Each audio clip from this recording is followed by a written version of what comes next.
Out in what part of the world are you in again? Toronto. I did not know that. I didn't ask yet. That's awesome. The old Canada. Very nice. I We the North. love Canada. All the way. You guys are awesome. Had some good experience. Well, a good experience in Toronto. Been there once. I like Vancouver a lot too. Oh yeah, Vancouver's beautiful. Okay, 1 second. Ta-da-da. I've got my cauldron of special smudging herbs right here. Awesome. Going for it. I'm all for everything that raises the frequency, raises the vibe. Yeah, we've got some mugwort and white pine, which are sustainable smudge herbs, smudge plants. Some cedar, and I do have some white sage as well. Awesome. Feels really good. All right. Sending us on your way. I'm going to send you some vibes. Do it.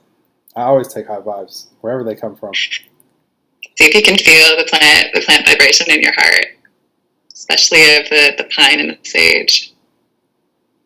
I connect with energy so Sending it easily. to all the people watching. Yeah. I'm excited to talk to you. Okay. Medicina. All right. We're going. I love it. Okay. Last thing I do is I will go live on IG, but they're just going to see what I'm seeing, just the screen. But I like to give people a chance to, if they're going to tune in live, like to be, have something that impacts them, whether, no matter what it is, so they don't have to wait, 2 weeks or so until the actual episode comes out on iTunes and Spotify and all that stuff. That's nice. So you have a way to live stream on all of those platforms, even Instagram. Well, Instagram, I'm doing it with the phone, so I'm gonna just stream it right here. With the phone. Yeah. Cool. Oh, that's what I should have done. I should have been on. Oh, yeah, that's a good idea. I've tried to do it before. You know how people go live together on Instagram?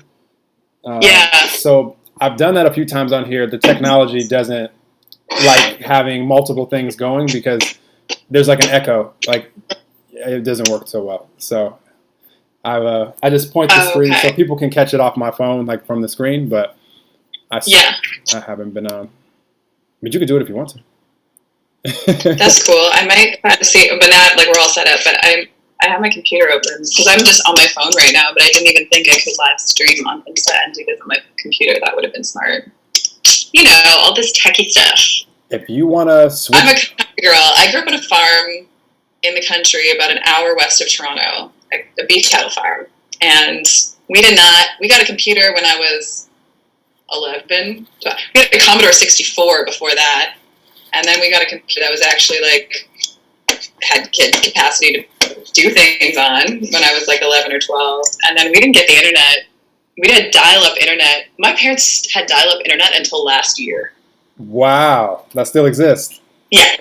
Look at you. It still existed. They finally have Wi-Fi capacity, but it took until last year. So that's where I'm coming from. The technology and I are just really starting to get to know each other. That's a great way to put it. I love how you affirm that. So many have a disempowering story about technology out there, and a great story to change it with is I am evolving more in my technology understanding and use moment by moment, day by day. All the time. Evolving.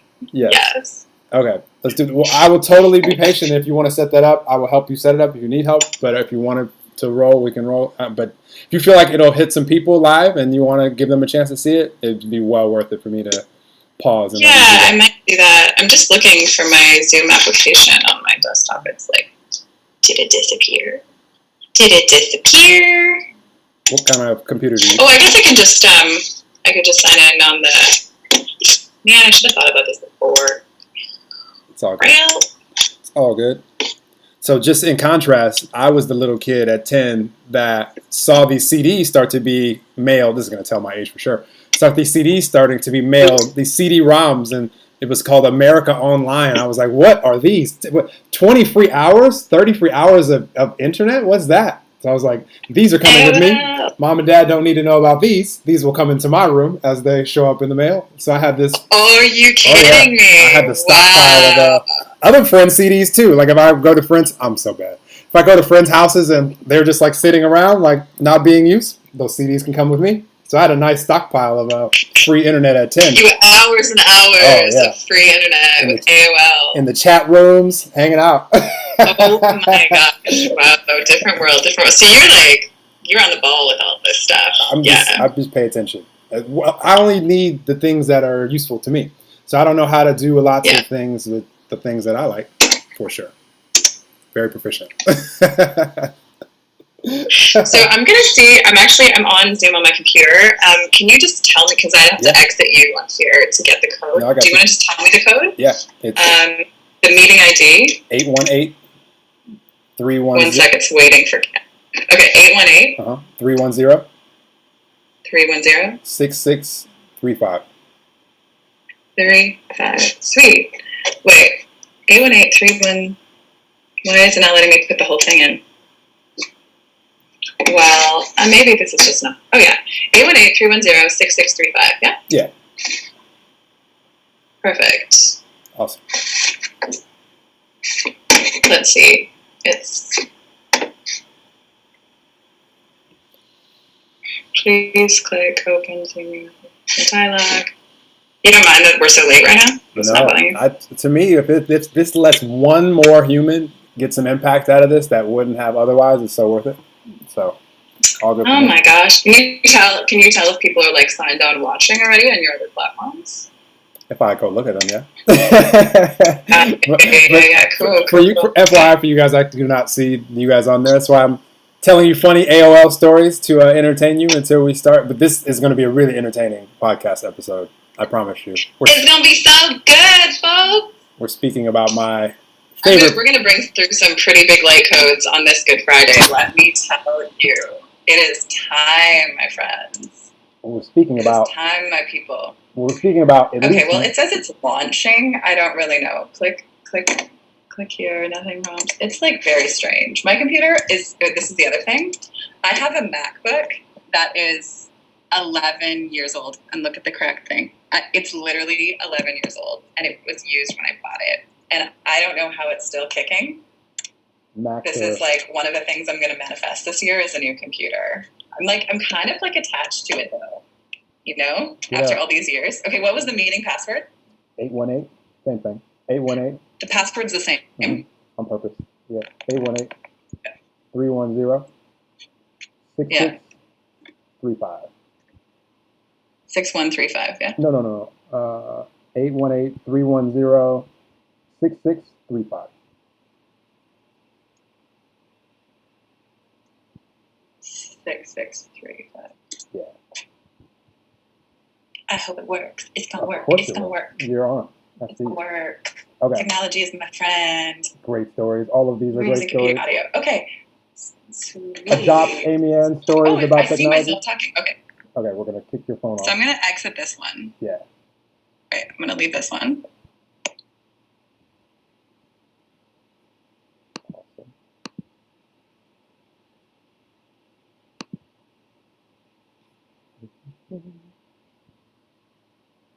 There she is. Okay, now your audio is going to help you with your audio. You can hear me, right?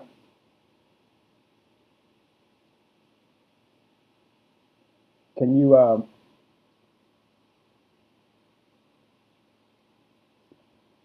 there you go. There you go. Yep, now you're good. I hear you now. Awesome. Very strange. All working out. And hello, what you're saying right now. Can you type it? What I'm supposed to do to get the sound up? Oh, you can't hear me. I think you might have to unmute me. Maybe. I can hear you. You can hear me. I can't hear you. Okay. Can you unmute yourself? I don't know. I'm not muted. Let's see. Hey, Emma. I'm gonna ask my friend to help me. Hey, Em. You guys never see any of this stuff. This is actually kind of fun. You guys never see any of this stuff when I just put the episodes out. I don't know. I'm just like trying to make it work, and I can't hear. I mean, I think I'm not muted, but Noelle is muted. It's your speaker. Yeah, I can't. Your Here, this one. Speaker Okay, yeah. Turn Yeah, his speaker's off. So he needs to do something. You cannot. His speaker's off. Incorrect. If you can hear us, can you put your speaker on, Noel?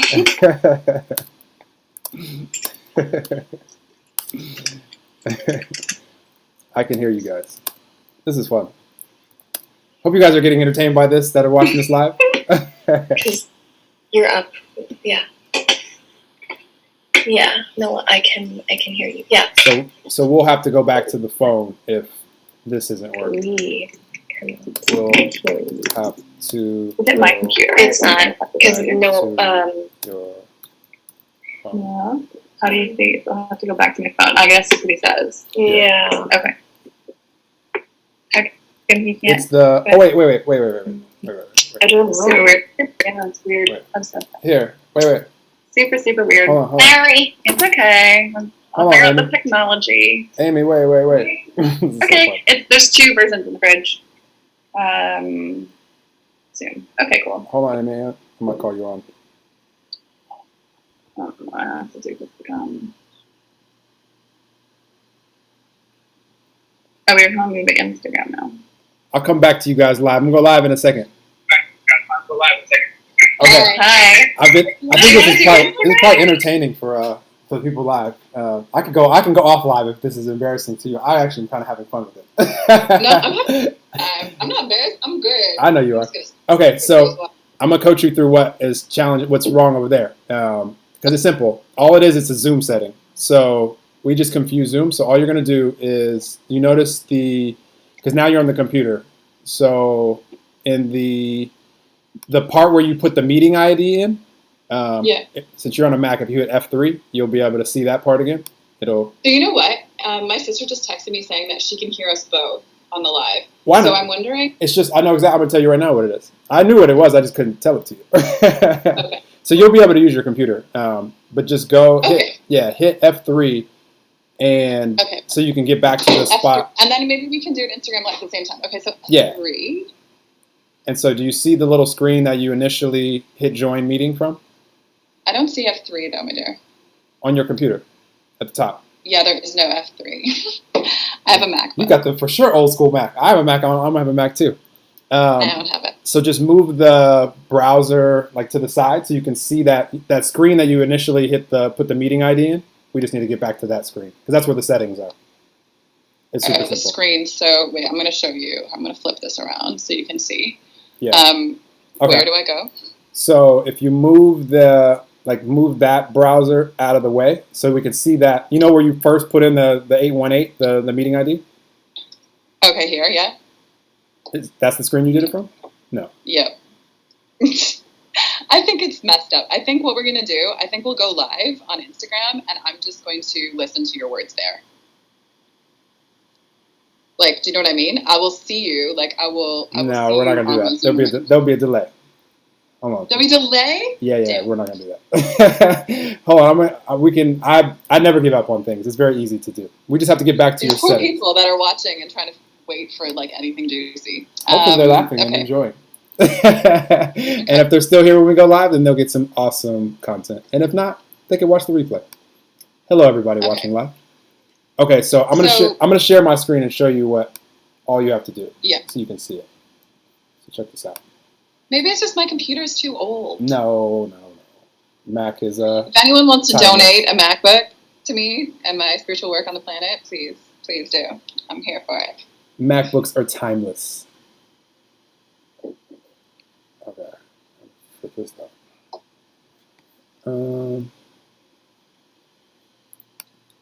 I'm just trying to show me your computer one more time with your phone. Yeah, I'm gonna flip it around again. Here you go. Okay, awesome. So up at the top, that's exactly what we need. So with that little drop-down menu, can you show me? Yeah. Go up a little more. So go to zoom.us. Click that one. Oh yeah.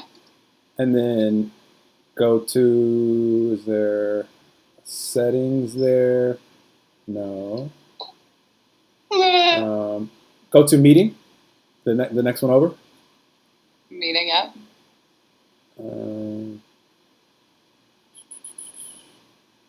Okay, that's not it. Go to the next one over, edit. Mm-hmm. They're making this challenging for us. We might have to. I never give Yeah. up. I never give up on things. Preferences. Let's see. You know, I think we should try it. You think there's going to be a delay if we're live on Insta at the same time? I feel like it could be good. No, you won't hear my. You won't hear what I say for like a few seconds after I say it. For sure. What if we try it? Mm, You think Zoom's quicker, hey? it totally is. Well, we could try it. We could try it. Yeah, I mean, let's try it. If we try it, we might as well.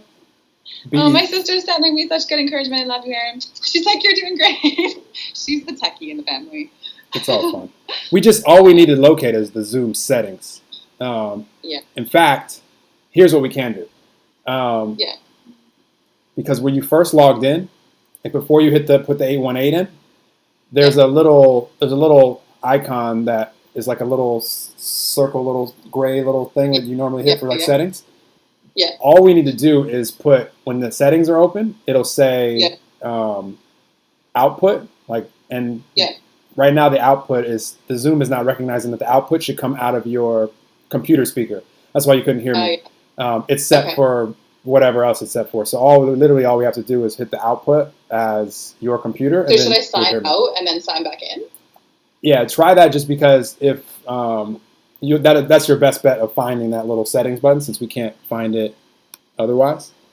Okay, so let me see so sign out, quit Zoom, quit, right? Yeah. And then when I say output, what am I going to click on for the output? I'll keep you on here actually. So once you get into settings, it'll just say on the left side, it'll say audio. I'm actually looking at it right now. It'll say audio. Okay, so I'm signing in again. Oh wow, this is like so complicated.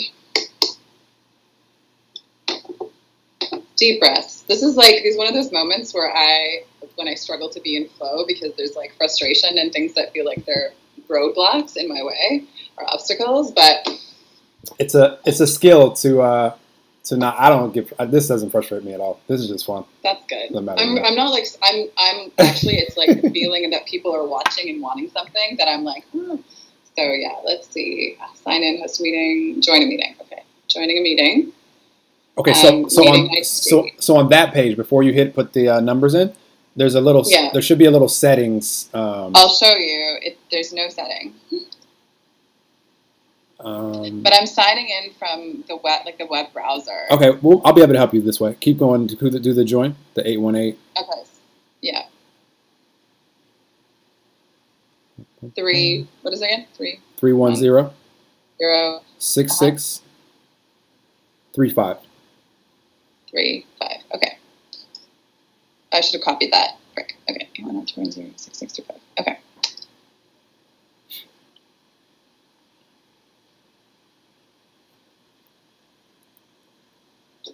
Okay. It's connecting. 310 66 35. Join.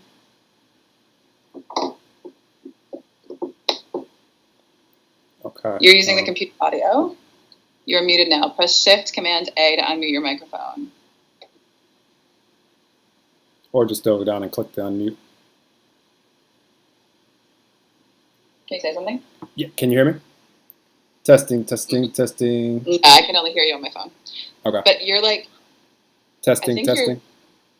It's actually quicker on Instagram right now than on my computer. I think if we go live with Instagram, it's going to be fine. You want to try it? Let's do it. Yeah. Okay. You're going to go live, and I'll join you, kind of thing. Last thing, let me think about this. Last thing, can I hear you on Zoom? That's important because that's going to be the actual. Right. Can you hear me? Mute your phone. Yeah, I can hear you now. Yeah. Okay. Perfect.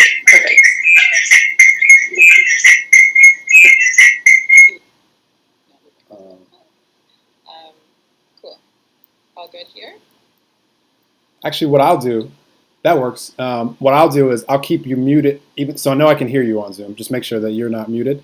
So I'll hear you also on Instagram. So we'll both be on there. So it won't be a delay because we'll be talking to each other on there. So that'll work. But we'll still be recording it. You're going to sign on. What we'll do is, we'll just both go live on Instagram.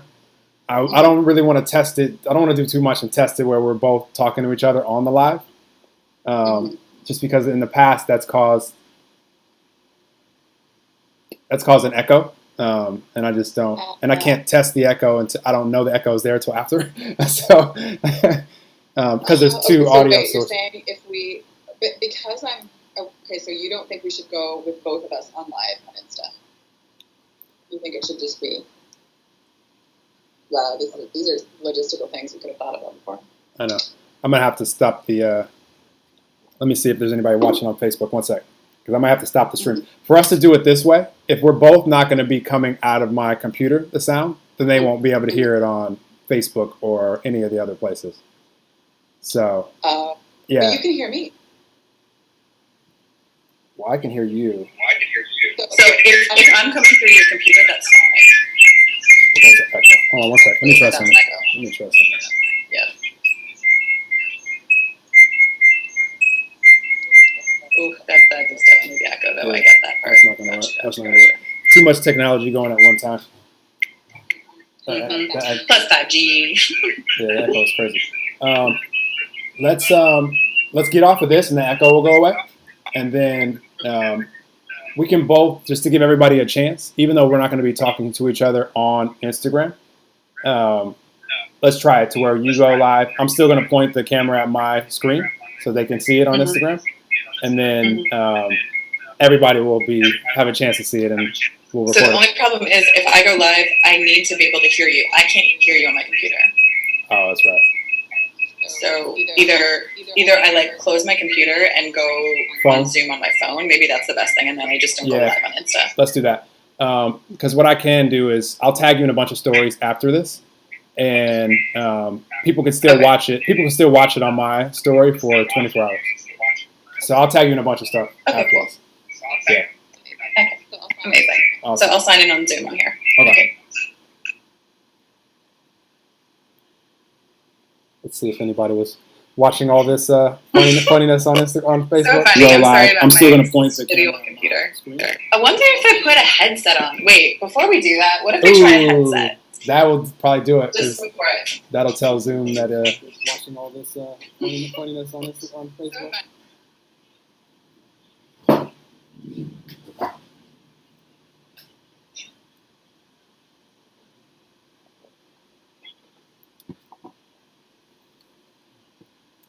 Technology. We can't complain about it because it's all free. It's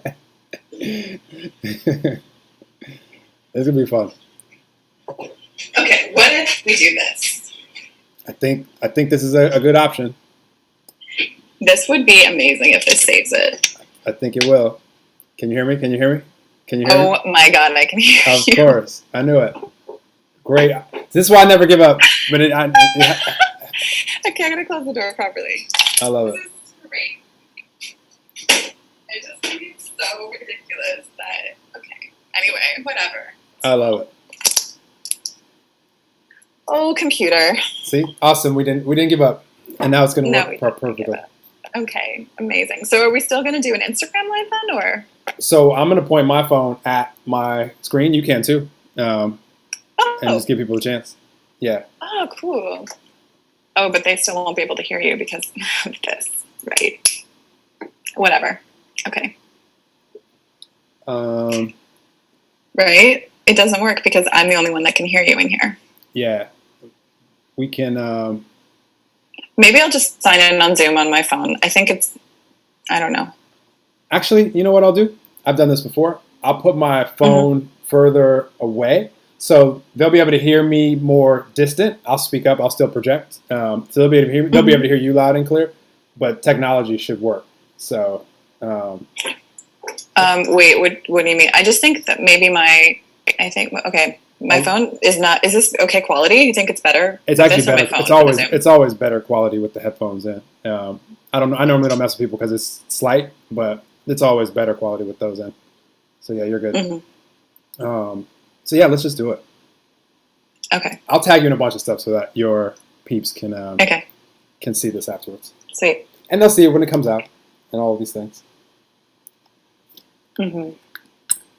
I won't be able to like move around very much. That's the only thing, but that's okay. The headphones are restricting you? They feel restrictive.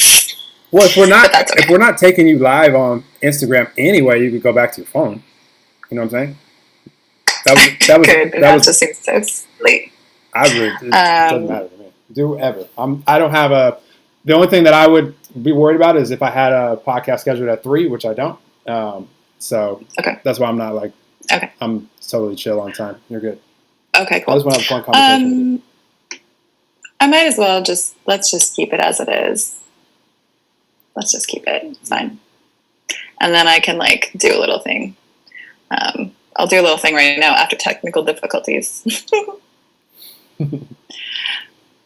So after technical difficulties, we are finally going to be going live. I'm on Noel Strawn's beautiful podcast, his Enlightened Conversations podcast, and you can join us. Come on over, hop on over to his page, and there's a link there. You have a link on your page? No? Yeah, if they click the, they can either swipe up from any of my stories. That'd probably be the easiest way. You can swipe up from any of his stories to join us. So let's do it. Woo. Awesome. And they'll see me going live. So if they go to my page and they click on live, they might just want to watch it from Instagram. But if they want to actually join us here on Zoom, Conversations podcast, and you can join us. Okay. Come on over, hop on over to his page, and for technical difficulties, we are finally going to be going live. I'm on Noel Strawn's beautiful podcast, Enlightened Conversations podcast, and join us. Angel of Abundance. You're Amy and Tantrika, right? On Instagram? Tantrika, yeah. Awesome. Yeah. Sweet.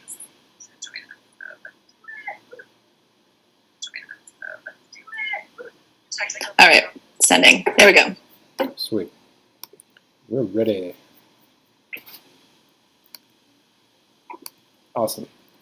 Not everybody could have flowed with that like you did, so props to you out there. I knew I was gonna stay playful with it. I always say with technology, like all this stuff is free, so can I really complain about it if it doesn't work the way I think it should? Like it's all good. Right. Yeah, that's true. All right, let's do it. I'm recording now. You ready? You're good? I'm ready. Right. I'm good. Awesome. All right, you guys, welcome to another episode of Enlightened Conversations. Really excited for today and have an awesome guest with us up in Toronto, Canada. We have Amy Ann, and you don't really use your last name, but it's Fall, if you want me to say. If you don't want me to put it out to the world, I can edit that out when I put this out. That was great. You can put it out. She goes by Amy Ann Tantrika on Instagram, and Amy Ann is it's going to flow back into my mind, tantric priestess and womb oracle and womb shaman, and she will explain more of what is going on here and what she's doing in life and how she's helping people. And I came across her Instagram page really not too long ago and immediately saw the impact that she was making. Actually, you messaged me after speaking at an event last week, so shout out Kat. I've shouted out Kat Tremarco a few times in these coming. Kat Tremarco, yeah, that's how I found you. Yeah. I remember now. I've shouted her out a few times in the coming weeks because I've collaborated with one other human, Gabby Kolowski. Shout out to you out there in Australia. But I'm really excited to connect with Amy Ann now and flow some awesome energy with you guys, and that's what we're going to do today. So without further ado from me, and there wasn't any technical difficulties or anything. If you guys are watching this when we're putting this out for the world, it's all you know is right now. 1:30 was when we were meant to start, you know? Exactly. Without further ado from me, I want to introduce you guys to Amy Ann. And if you could share with the audience so they're more familiar with you, who you are, what you do, why you do it, all these beautiful things. Yeah, amazing. Hi, everyone. I'm Amy Ann, and I'm here to change the world. Aren't we all? But for real, I'm like, this is why I incarnated in this lifetime, to bring a pure love vibration through, and to help open and wake up humanity's hearts. So many of us light workers are here to do that right now, and we're joining together in this amazing web all across the planet. Maybe you felt the impact of the global meditation on 444 last weekend, last Saturday, but people's hearts are opening, and this is how the heart chakra is opening, and this is how we're actually going to transform our reality.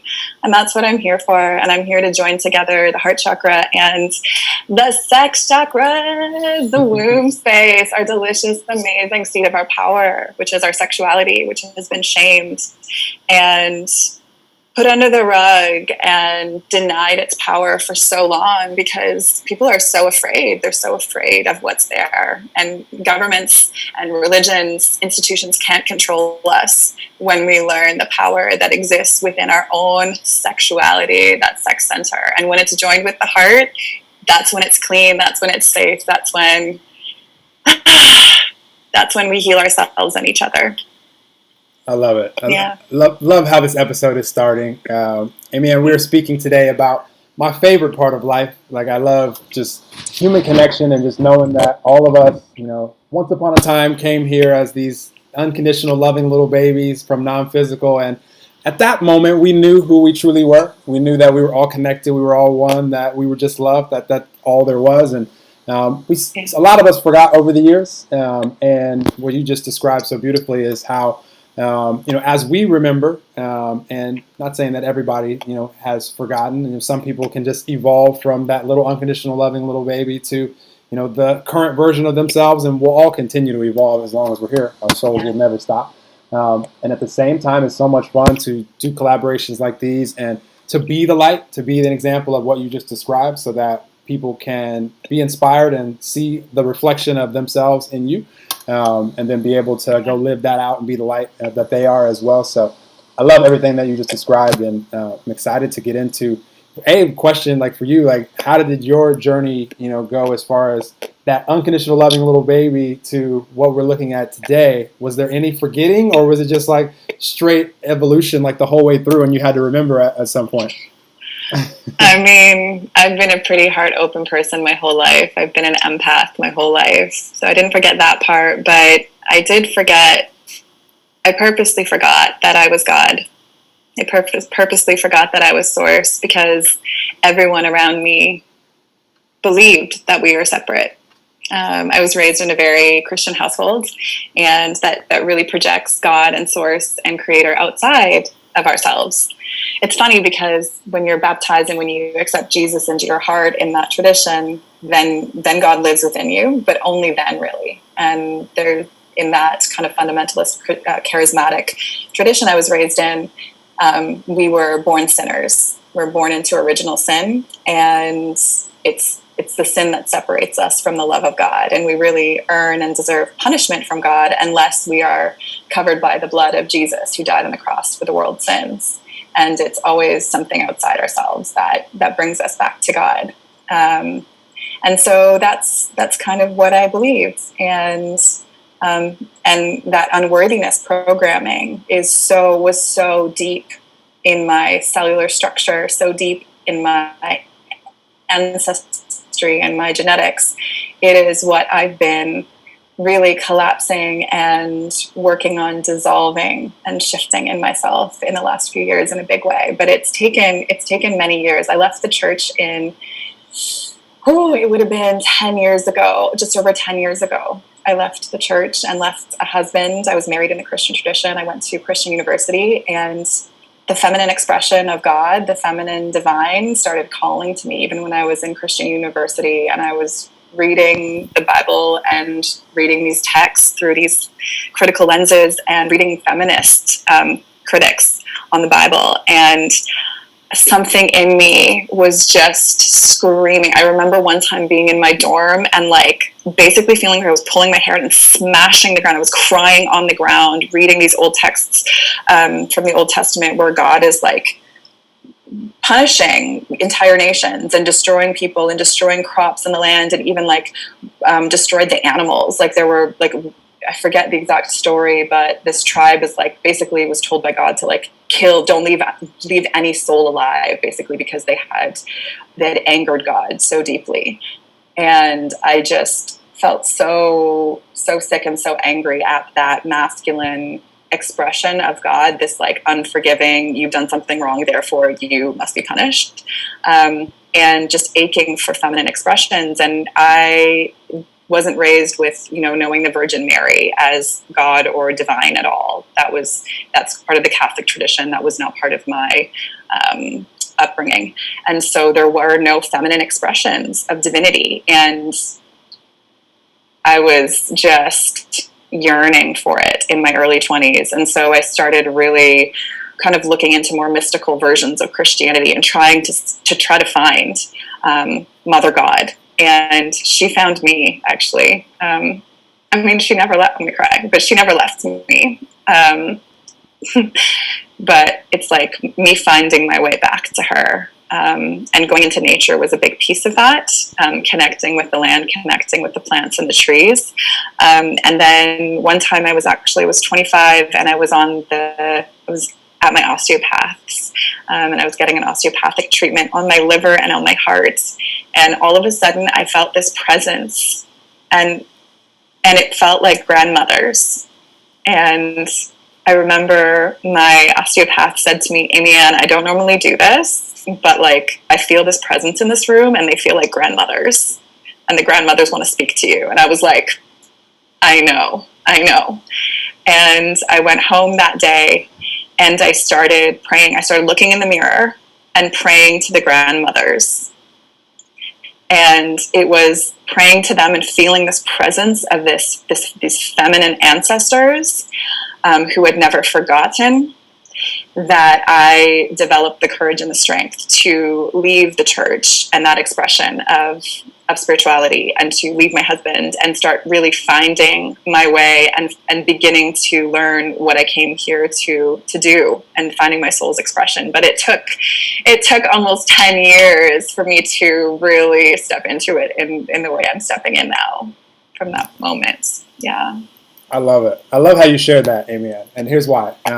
Multiple reasons, but the initial reason, when you describe like the early, religious, the way that you grew up, like the early religious part, the way you described it, like you still were able to describe that out of a place of love. Like I didn't sense any judgment as far as like, this is the beliefs, and like the way you described that was beautiful. A lot of times when people describe like some of the views, the religious views, there's like almost like a sarcastic like explanation of it at the same time, where it's kind of like there's a judgment. Right. I felt like just nothing but just acceptance, and just being aware of this is what you've experienced, and then this is the journey that you're on now. So just super like awesome how you just described that. Like I felt like I was very resonant with everything that you just shared, because I'm serious. Like I was like paying close attention, and I was like, she's sharing all this just from a place of just observation and like zero judgment. So that's awesome. Thank you. It's taken me a while to get there. I went through many years of anger and hurt. And, when you research the lineage of the church and the legacy of the church and its different iterations, you got to feel the anger and the pain. But I've done a lot of healing in those areas, and I'm currently doing next levels of healing with my relationship with the masculine expressions of God. And I've developed a relationship with the Ascended Master Jesus in the last couple of years too. Like he's a being, I believe he's a being that, the Bible speaks a lot of truth about how he lived. And I just have different understandings of like what exactly it was all about, but he's an incredible being that I'm building a relationship with again. And I really found my way back to Yeshua through Mary Magdalene. I'm part of her priestess lineage. And so I've really healed a lot of the pain around my religion in coming back to like a mystical understanding of those texts. And a more it's like, instead of someone outside me telling me what is true, instead of a book that was put together by men, And they really left out a lot of things that I think are key to the understanding the Gnostic Gospels and the Gospel of Mary, the Gospel of the Essenes, which talk about the feminine expression of the divine and talk about the Holy Spirit actually being the goddess. But they left those things out, and so I feel like I have now to some outside authority to tell me what is true. I'm finding what is true from within me, and then it's like the texts correlate it. It's like someone puts a text in my hand, a book, or tells me to read an article after I experience it in my own being first. And so this is my ultimate scientific experiment, is like what exists, what is real for me, what is true for me, what is my body revealing to me. I love it. I'm inspired to share something with the audience that if you've been listening to this podcast for a while, you've heard me share before. And my favorite way to look at just life and, the role that we all play in it is, if you look at the ocean, I'm in Miami right now, the ocean is right there. And if the ocean is representative of all that is, you might call all that is God, the universe, love, source, spirit, the force, infinite intelligence, whatever you want to call it, whatever you relate to, whatever resonates. But if that's representative of the ocean, then all of us that we see around here, we're the waves. We're the individual waves. And even though the waves are different sizes and shapes and may move differently and have different experiences, the waves in Miami are having a different experience than the waves in Hawaii. There's some huge big waves in Hawaii, not so much here in Miami. But the waves aren't judging each other or comparing each other or saying I'm better than that wave because I'm bigger. We're just different expressions of the same ocean, the same all that is. And so, when Amy Ann said that she realized that she was God, what she realized is that she is the non-physical energy that is flowing through all of us. Like when we call ourselves Amy Ann, Noel, whatever you call yourself out there, these are just like the physical vessels that we chose to come here and experience this life so our soul could flow through, this non-physical energy could flow through. And it's fun being physical because we actually get to create more physical things and we get to touch and be touched. And we'll talk about that as well because that's a big part of what you do and my favorite part of life because it allows energy, more non-physical energy to flow and to flow through us and at different frequencies. So I just like to remind anytime we are talking about religion or any spiritual teaching or any conversation in general, if we want to be able to discern truth and versus things that may or may not have been created by a physical human that wanted to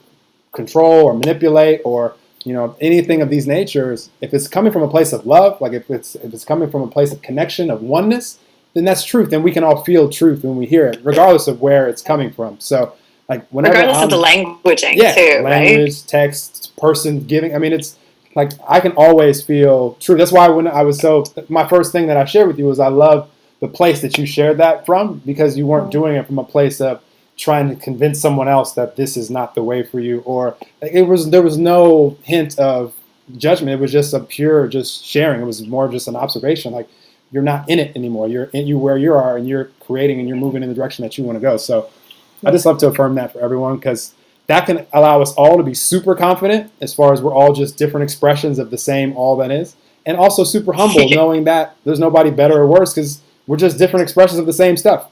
So I love it. I like to think of it like white light through a prism, right? It's like, I have a crystal here that I can show, but the sun's not coming through, but you can imagine if the sunlight was coming through the window right now and hit this, and then you get the rays of all the colors of the rainbow coming through, and it's like the same, it's one white light, but as it comes through, it fractals, it splits itself into all the beautiful colors of the rainbow. And that's how I like to think of all that is in the physical realm. It's like source is up in some people say the 15th dimension, and as it rays itself down through all the dimensions, and it basically splits itself. And here in the third dimension, the third density, it splits itself into form, into something that's like solid and dense that we feel. But although there's more space between our molecules and molecules themselves, and it's kind of an illusion, but it's this beautiful holographic illusion of solidity but it's all source. It's all the white light. I love it. That's how I see it anyway. I'm holding a crystal right now too. I have it in the whole time. A little pink quartz. The only one I have in the whole house. Oh, nice. a friend, quartz for the heart. A friend brought this to me probably about a year ago. That was here, and she just like said, "Which one of these do you want?" I was like, "I'll take this one." Perfect. So I've been holding it lately while I've been doing this podcast. It's been fun. I like to put it, and then I put it down because I'm like super handsy when I'm talking. So I'm all over the place. I love that. I'm grabbing energy from everywhere. Love it. So my question for you, because now you've had this beautiful evolution, and all of us will continue to evolve, and our souls will become more aware of who we all truly are as long as we're here. What's going on? What has caused now for you to, as you become aware of the things you're aware of, and you're sharing what you're sharing, with women and divine feminine and all those things? Like, explain to us, like, what? Because Amy Ann's so funny. She sent me a message yesterday, and she was like, "I don't think you know what I do at all." And I was like, the way that I promoted it on Facebook or on Instagram, because I was reaching for what I was reaching for mainly was the womb oracle and the womb shaman. Like, I was reaching for just the words to say. But my understanding is rooted in what I describe with all it is. So energetically, I understand everything. But the specifics that come from life experience and just awarenesses that have come for you that haven't come for me, because this just hasn't been a part of my journey yet. I'm super curious about you sharing whatever you're inspired to share about all this stuff. Yeah. Specifically around the divine feminine, you're thinking, or the womb? For you, if somebody was to go to your Instagram page, they would see tantric priestess, they would see womb oracle, womb shaman, and some other stuff on there as well. Break that down. So if someone's going there, like, enlighten me on anything that I'm curious about, even though I haven't asked you a specific question. Okay, let me just breathe into my base for a second, because as you're asking me these questions, I'm feeling my tailbone, I'm feeling my sacrum begin to buzz, and whoever's watching this might even begin to feel the activation. My Kundalini is very active, and Noelle's Kundalini is very active, and Kundalini energy is life force energy, and it's what she's considered the mother. She's considered our own individual mother, and she holds the records of everything we've ever thought, done, or said through all the lifetimes, in all space, times, and realities. And when she rises through the central nervous system, she turns on your DNA. She turns on dormant DNA, and she allows you to access gifts and abilities that you've maybe never even learned or practiced this time around. And so I'm just really feeling her right now, and I'm feeling this like vibratory energy. Like, I don't know if you can see, but I'm like shaking. So I have like, it's a lot of energy that begins to rise, and it's orgasmic energy. And my body has been training in this lifetime to be able to hold and contain a lot of this cosmic energy, to be able to transmit it for myself first, which is something I'm still learning, and then for others. And we can use it for healing. We can use it for creativity. It is creative life force energy. So people who are artists, who are bringing through things that really touch us and like hit our hearts, hit our souls, hit us in our sex, in our throat, in our, like, all the pieces. They've got Kundalini just raging and flowing through them, and it works with, and it brings through these codes from source that come through as metaphors that really move us, or artistic works, visual works that are like, oh my God, they hit somewhere in us. They're like, they wake us up, right? They wake us up out of our slumber. So as I'm just sitting here letting her like shake through me, these are the words that are just wanting to come right now. But tantric priestess, basically, so so tantra is, people mostly know it in the West as sacred sexuality, and that's a piece of it.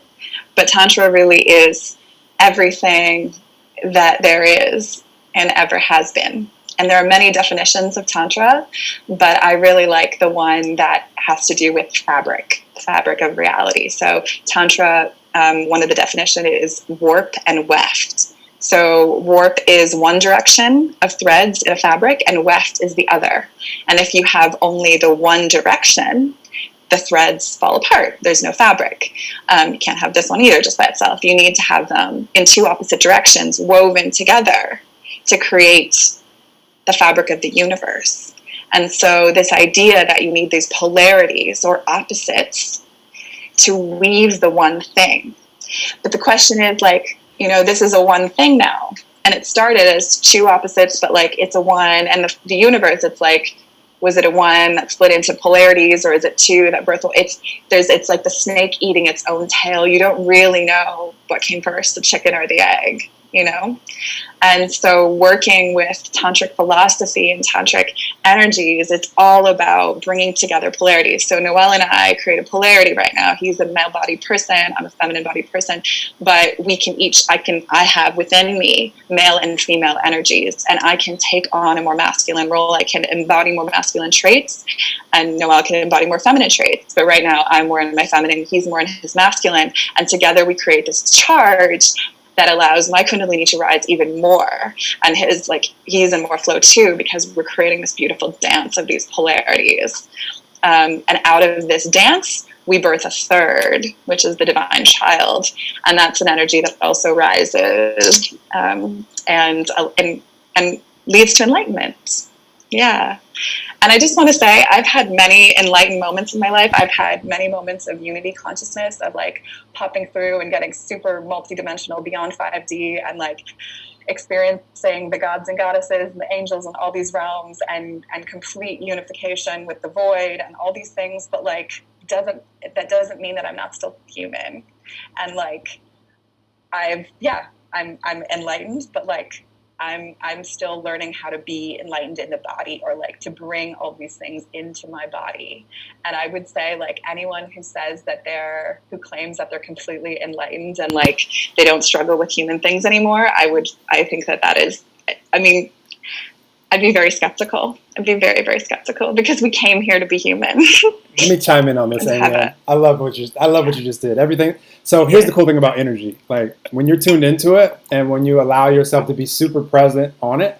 I'm not saying this to you, Amy, and I'm just saying this to the audience, just in general, and just as a reminder. It's just my favorite thing to know about life, because we are physical, but we have this non-physical energy that if we allow it to, like the frequency, if we allow the momentum to kick in and to raise, like what Amy Ann just showed you when she pointed the camera down and like she's shaking, and like, so I could feel her energy the whole time, like rise, like it immediately like sparked like my energy, because I'm so present to Amy Ann that I could feel all of this. And this is something like for guys out there, one thing I was always fascinated about with you guys, with you ladies out there, Amy Ann, was just when it comes to like male-female connection, like when you were in a sexual experience, how I always thought that, well, it's so cool that a woman can reach orgasm in these higher frequencies and can continue on with the sexual experience. So I was like, that's awesome. In my mind, at that point, I thought guys, like, once we orgasm, like that was the end of it for us. We had to like take a break. And I know you weren't talking specifically about sexual stuff when you were describing, but it all plays a part. It does, yeah. So, but my point is, when you discover that energy, like if we just don't get in its way and we allow momentum to carry us,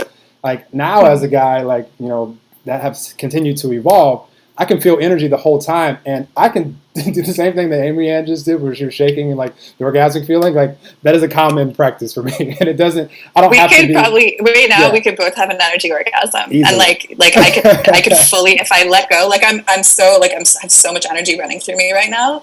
Like, these practices of getting really present to your body, and I mean the practices that I do of clearing the energetic blocks through my different chakras, through my central nervous system, through my different energy bodies, they've allowed me to be this purer channel for energy to move through, and also for like every cell on my body to become a clitoris, basically. Like, I could literally have an orgasm by touching, like just being so present to my one finger touching my other finger.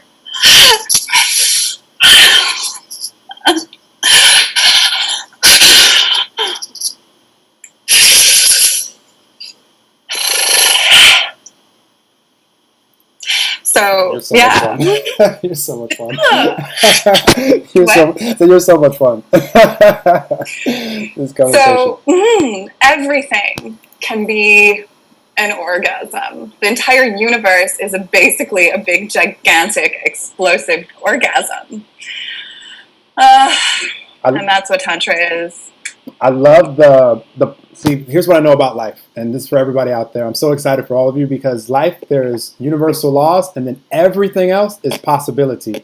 And if we're open to things coming into our awareness that a second before wasn't a part of our awareness, like we were unconscious of it, and now all of a sudden we're aware of it, now there's a new possibility for anybody to choose to embark on a journey of curiosity and just to maybe see if that's an area of life that is wanting to evolve. And this is just a lifetime journey. Like none of us will ever know all the secrets of the universe in this one lifetime. It's not necessary. But if you're attracted to watching a podcast like this, listening to this, and now some new things are probably coming in your awareness. Like, I've never heard or seen anything like that, but now it's part of your awareness. So now it's possibility. And one thing I've learned is I never shut off or think that I know more than possibility, because now you're just limiting yourself as far as all the things in this universe. They're little cookie crumbs. Yeah. They're little cookie crumbs that you're putting back together into this bigger cookie picture of possibility in the universe. Yeah. Absolutely. Wow. This is an awesome conversation so far. I love this. So much fun. Anything that you say is going to inspire me. So that's why I'm more interested in just whatever wants to flow out of you. And I'm going to be inspired by any of it. And I will share probably on anything that you share about. I love it. But I love your description. It's a beautiful flow. Yes. If you want me to ask you a question, I will. But I'm super curious. I do love the questions, but I mean, I could speak more about so being a priestess, like I'm fascinated by you overall. So that's what I'm saying. Anything that you share, I'm fascinated by just your whole flow. Yeah. I'm curious about you. Yeah. So it's really interesting. A lot of women are waking up to their priestess identity. And the priestess, I believe it's a level of consciousness that many of us will access and step into in this lifetime. Many of us who have chosen to come back, their souls have chosen to come back in an incarnated form this lifetime, have been priestesses in many, many lifetimes and have been in mystery school trainings and spiritual trainings. I mean, I've done many of those things in multiple lifetimes, and I've accessed a lot of them, and I've returned many memories have returned to me about those timelines, and so basically what it entails for me is becoming a vessel, becoming a channel of the divine through the body, and allowing messages and codes and activations and initiations to flow through me. And so I lead ceremonies. I co-facilitate. I facilitate them on my own, but also with my business partner and best friend, Emma Downey. And the two of us become channels, vessels, oracles of the divine feminine, and not just the divine feminine frequency. We've really focused on that for the last couple of years, but the divine masculine is really coming in hard right now. And it's beautiful that this is Good Friday, the day that we honor and celebrate Yeshua, Jesus's passing. And it's also Passover in the Jewish tradition. It's a really significant time in all of mystical tradition in terms of the death, the necessary death before the rebirth, before the rising again, the resurrection. And so, I mean, these are all great mysteries and great patterns, universal patterns that we as priestesses get to embody in the flesh and in our rituals. So there are rituals that come through us that we perform. And what I've discovered is that, like, they're living rituals. They come in the moment, they flow through us. We're shown what to do in the moment, and big energy is able to come to the planet through our rituals and our circles for healing and awakening. And something I've really noticed is the rituals that I participated in different churches. I visited Orthodox Christian churches, Catholic Christian churches. I was raised in a more fundamentalist Pentecostal type one. And I've been to Jewish services, Islamic events. And what I found is that the rituals performed seem to sometimes be dead to me. Like, I think for some people they're very living, but I couldn't connect with a lot of them. Some of them I can for sure. But what I'm realizing is that a lot of these rituals were originally Gnostic. They came through the knowledge of the cells, like these energies flowing through people, and then the rituals were created. But then what happens is that people got so focused on the ritual itself rather than being that clear channel of these universal energies to flow through and evolve, and they stopped allowing the rituals to evolve with time as well in many traditions. And you get stuck on that, and then it's like, then the energy no longer flows through. That source energy no longer can flow through the way it was intended to, and the way it started out flowing through, you know? And so this is like, it's a rebirthing of that immediate connection with source, that personal lived connection of source flowing through you, and bringing more love and more light to the planet. I love it. Yeah. What you just described. If we really think about it, it's like a microcosm, or just like of what we're all experiencing in humanity, but also individually, like what I described, coming here as the non-physical, or from the non-physical to the physical, as the unconditional loving little baby, and knowing who we truly are, and then from a lot of us forgetting, and then the death of our identities that we create as far as comparison and separation, and am I enough, and then that dying, and then being able to have a rebirth, knowing who we truly are, and then that, in my opinion, is when life really begins, because now when we know who we are, then it just becomes a question of what am I excited about doing while I'm here in this physical body? Like, what do I want to create? Like, what fun adventures do I want to have, and what impact do I want to leave, and all these things. So what you described, and as far as channeling through, I love whenever we start talking about channeling, because a lot of people. I like to simplify everything, and for me, channeling is, we're always on a frequency, that can be measured in 2020 and beyond. So it's just cool to know, like, if you want to tune into like a radio channel and hear what's coming on from that station, you have to go to the exact frequency, and then you get to hear what's playing there. If you're not on that frequency, you're not going to hear the hip hop or R&B or country or whatever you want to hear. So what you're describing, it's awesome. Like, I've talked to more and more people where you guys are tuning into specific frequencies and allowing things to flow through, whether it be priestess stuff, or it's just awesome. I love it so much. Like, when people ask me, am I channeling? I say, well, we're always channeling every moment. It's just where you're channeling from. If you're on the frustrated, you're on the frustrated, worried frequency, then you're going to channel frustrated and worried thoughts and speak and actions and all these things. So it's awesome. For me, I just say I'm channeling from all that is, and I really enjoy letting the frequency go where it wants to go, because a lot of times stuff comes through where it's like I'm not thinking about anything. Like, people ask me, are you nervous when you do these live conversations? I'm not thinking about anything. I'm just in a really good mood. I'm just in a really good mood, and I'm just letting flow through whatever flows through. So that's awesome. I love how you describe that. Thank you. What do you? Go ahead. You're gonna flow. Go ahead. Well, I was going to ask a question, but I'm only going to ask a question if you don't have something that's immediately flowing out of you. I'd rather hear that.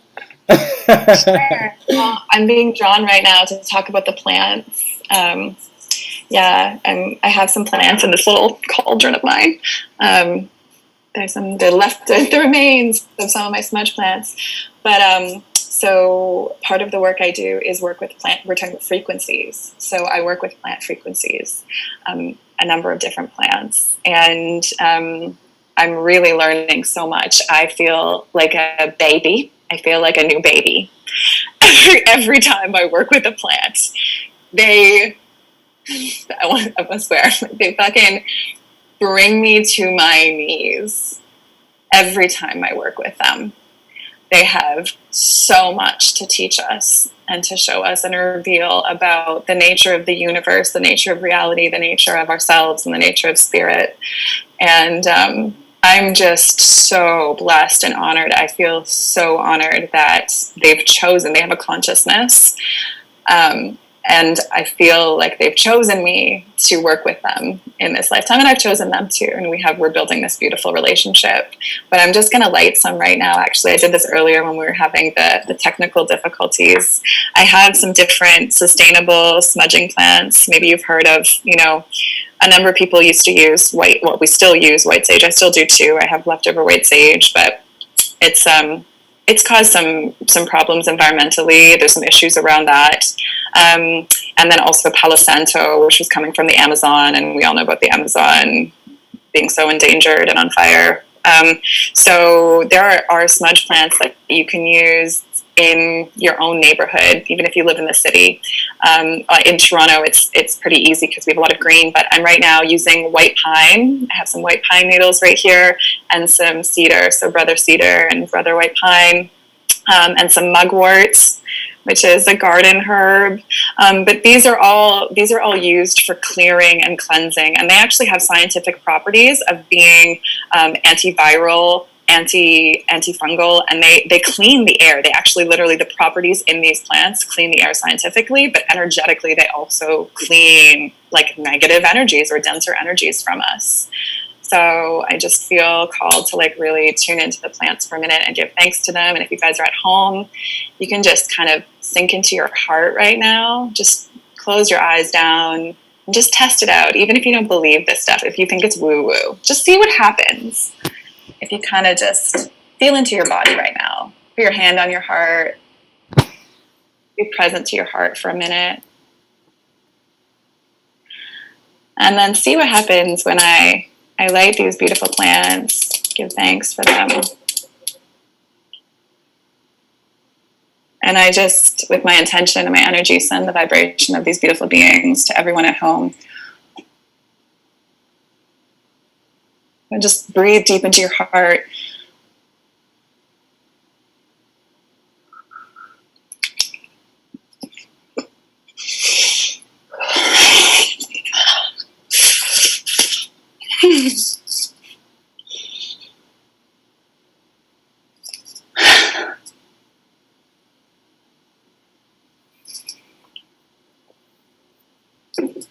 And just see what's there. See if anything happens. See if you got a response. Just notice. And notice if there was numbness or tightness. Be the witness. Or notice if something happened, if it got expansive or tingly, or if you had a vision all of a sudden of colors or shapes or images, or all of a sudden you feel a little more connected. Just notice. Be the witness. That's one of the key principles of Tantra, is being the witness to sensation, to physical sensation, and not judging. So, Noelle, what did you feel when I sent those frequencies through the ether to you? I'm happy you asked. I was going to share this with you anyways, but I'm happy that you asked. So, yay. Because your energy, your frequency is closest to mine right now, because we're like on video chat. Yeah. There's no other human around here.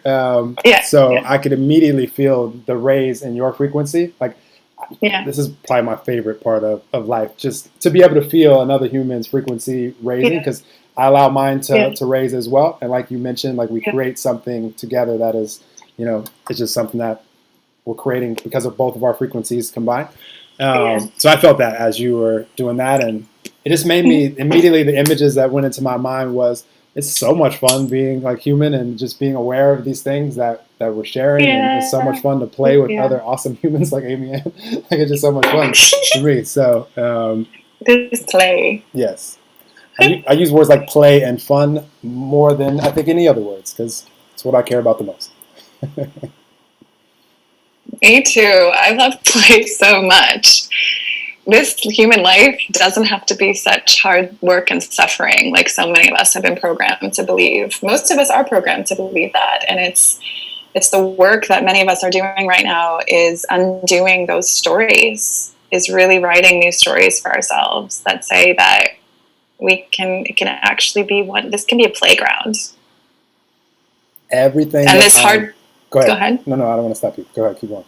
No, even the like hard work of saving the planet can be with ease and then flow, and with that orgasmic, open-hearted expression. The only reason it seems hard to save the planet is because we are trying to do it, or have been trying to do it up until now, because it could always change right now, and is changing right now. And Amy Ann's doing what she's inspired to do. I'm doing what I'm inspired to do, and so many others are. The only reason it seems hard is because we're trying to do it separately. We're thinking that we're separate. We're thinking that, and we're asking questions of how can I, when it's more so how can I, so that we How can I, so that and once I learned that I could ask questions to the universe about anything that matters to me and then receive the answers when I'm ready to receive them in the frequency where I'm connected with, all that is, then it just became not about just asking questions only for me. It became about asking questions for humanity, because why wouldn't I? Like, I want whatever I want for me, I can also want for humanity, for everybody that also wants that for them. Not everybody wants to live the same way that I want to live, and it's all good. Like, I just want everybody to be aware enough to know who we truly are, so that you can choose to go out there and live however you want to live. So I see it as very easy for us to come together and create, and I'm creating some things right now. Like, I have a community called Universal Abundance. Why is it called that? Because the universe said, this is what you want for you and for humanity, Noelle, is for us to have an abundance of everything that matters to us. Time, money, resources, relationships, health, just everything that matters. So, I mean, it's just, we can start asking questions about how can we all thrive? How can we all? You'll get different answers than just the little box answers of how can I, pay next month's rent? Not that that's not the question that you want to be asking. I mean, it's important for sure. But just know we can ask anything. So we can allow ourselves to expand, to ask questions that are, can allow all of us to have a really great time here in 2020 together and beyond. There's 7.7 billion of us on the planet, and we're all here like at this time in human history for a reason. We all are a wave in all that is. We all play a role. So that's why I do what I do. I just want to help more people have the light bulb come on, so that you get to fully express yourself however that looks for you out there. Yes. I'm so on the same page as you. And this abundance, the abundance frequency, the abundance, the manifestation pieces, they're coming through so hard and big for me right now. And it's part of what I do in my own sex magic, my solo sex magic practice, when I raise my sexual energies and I use them for filling up my field, basically like supercharging my torus field, which, if people don't know what that is, we have the same electromagnetic torus field that the Earth does, a north and south pole, and the energies flow around us like the Earth, and like the shape of an apple, basically. An apple expresses itself in that sacred geometry. And so, but when we are feeling lower vibrations, if you want to call them that, or vibrations that are incoherent, such as fear or anxiety or shame. Shame's a big one, holy cow.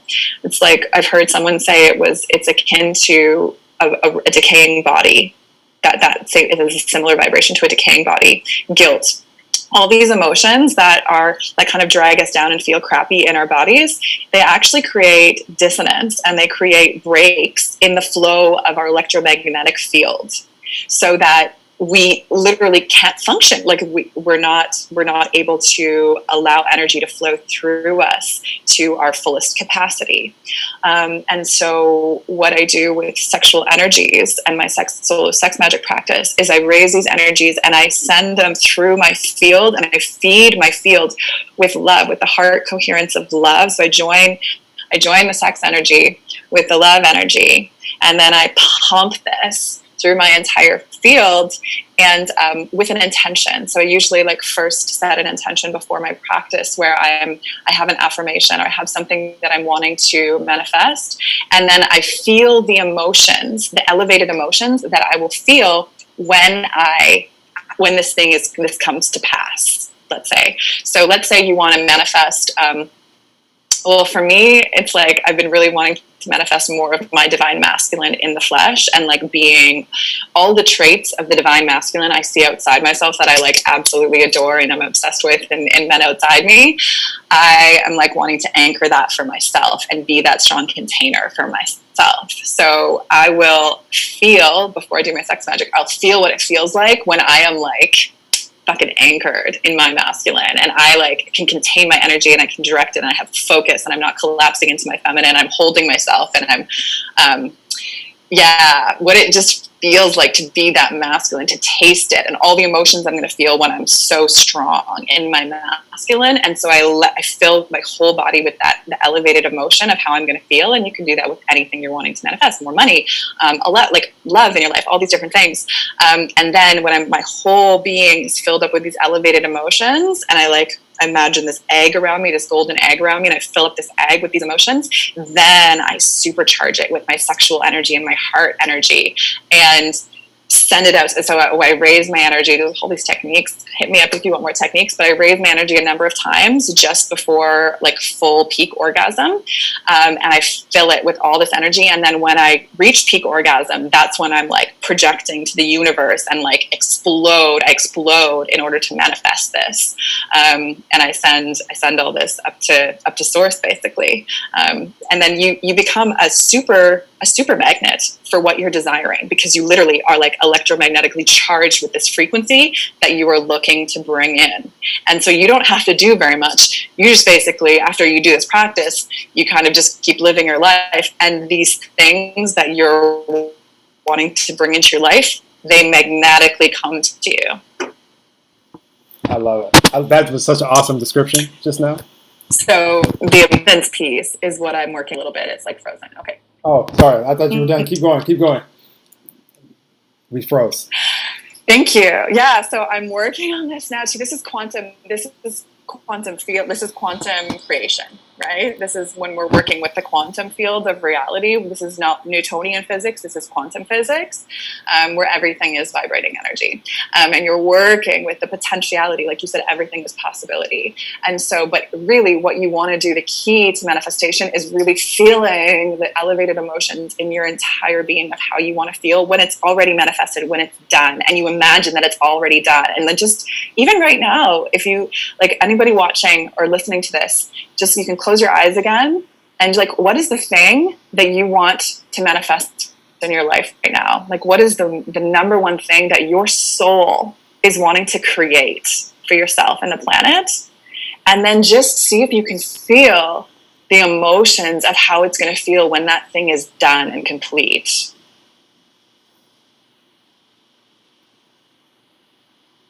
Do you feel elevated states of joy, ecstasy, love, ability to express? Like, just feel it and let to vibrate. Let your heart begin to vibrate with this feeling of what it's going to feel like when you are this person, when you've expressed and created this thing in your life, when this thing is manifested fully. What's that going to feel like?